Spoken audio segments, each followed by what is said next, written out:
ನಾಡಿನಾದ್ಯಂತ ಇವತ್ತು ಭಾಳ ಸಡಗರದಿಂದ ವಿಜೃಂಭಣೆಯಿಂದ ಎಲ್ಲರೂ ಆಚರಿಸ್ತಾ ಇದ್ದೇವೆ. ಈ ಒಂದು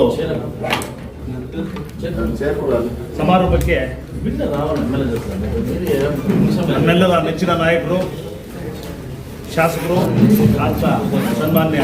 ಸಮೃದ್ಧಿ ಮಂಜುನಾಥ್ರವರೇ, ಹಿರಿಯರಾದಂಥ ಹಾಗೂ ತಾಲೂಕು ದಂಡಾಧಿಕಾರಿಗಳಾದಂಥ ಮಾನ್ಯ ಮುನಿಂಕಣ್ಣ ಸಾಹೇಬ್ರವರೇ, ಸರ್ವೇಶ್ ಸಾಹೇಬ್ರೆ ಮತ್ತು ಮಿತ್ರರಾದಂಥ ರಘುಪತ್ ರೆಡ್ಡಿ ಅವರೇ, ಹಿರಿಯ ಸಮಾಜದ ಮುಖಂಡರಾದಂಥ ವೆಂಕಟೇಶ್ ಗೌಡ್ರೆ, ರಾಜಣ್ಣವರೇ, ಗೌಡ್ರು ಶಿವಣ್ಣವರೇ, ನಾರಾಯಣಪ್ಪನವರೇ ಮತ್ತು ಜಯಪ್ಪನವರೇ, ಇನ್ನೂ ನಮ್ಮ ಕಾರ್ಯದರ್ಶಿಗಳಾದಂಥ ರಮೇಶ್ ಮತ್ತು ನಮ್ಮ ಮಿತ್ರರಾದಂಥ ಕೋಡಿ ನಾಗರಾಜು ಮತ್ತು ಸೋಮಣ್ಣ ಎಲ್ಲ ಹಾಲು ಮತಸ್ಥ ಬಂಧುಗಳು,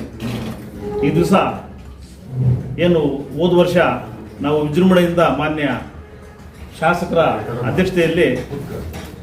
ಹೈಸ್ಕೂಲ್ ಫೀಲ್ಡಲ್ಲಿ ಭಾಳ ವಿಜೃಂಭಣೆಯಿಂದ ಆಚರಣೆ ಮಾಡಿ ಬರೋ ವರ್ಷ ಈ ಒಂದು ಕನಕ ಜಯಂತಿಯನ್ನು ವಿಜೃಂಭಣೆಯಾಗಿ ನಾವು ಕನಕದಾಸರ ಏನು ಭವನವನ್ನು ಉದ್ಘಾಟನೆ ಮಾಡಬೇಕು ಅಂತ ಸಂಕಲ್ಪ ತೊಟ್ಟು, ಆ ಸಂಕಲ್ಪದಂತೆ ಅವರ ಒಂದು ಮಾರ್ಗದರ್ಶನದಲ್ಲಿ ಇನ್ನೇನು 90% ಎಲ್ಲ ಮುಗಿದು ಒಳಗಡೆ ಕೆಲಸ ಎಲ್ಲ ಮುಗಿಸು ಅವರು ಒಂದು ಇದರಲ್ಲಿ ಸಹಕಾರದಿಂದ ಎಲ್ಲ ಮುಗಿಸ್ಕೊಟ್ಟಿದ್ದಾರೆ. ಹಾಗೆ ಇನ್ನು ಈ ಉಳಿದಂಥ ಈಚೆ ಕಡೆ ಇರತಕ್ಕಂಥ ಒಂದು ಕಾಂಪೌಂಡು ಮತ್ತು ಎಲಿವೇಶನ್ ಮಾತ್ರ ಬಾಕಿ ಇರೋದ್ರಿಂದ ಅದನ್ನು ಮುಗಿಸ್ಬಿಟ್ಟು ಫೆಬ್ರವರಿಯಲ್ಲಿ ಮಾಡೋಣ ಅಂತೇಳಿ ನಾವು ಈಗಾಗಲೇ ನಮ್ಮ ಸಮುದಾಯ ಮುಖಂಡರೆಲ್ಲ ಸೇರಿಸಿ ಒಂದು ತೀರ್ಮಾನ ತಗೊಂಡು ನಾವು ಶಾಸಕರಿಗೆ ಅದನ್ನು ವಿಷಯ ಮುಗಿಸಿದಾಗ ಆಯಿತು, ನೀವೆಲ್ಲ ಸೇರಿ ಇದು ಸರಳವಾಗಿ ಒಂದು ಕನಕ ಜಯಂತಿಯನ್ನು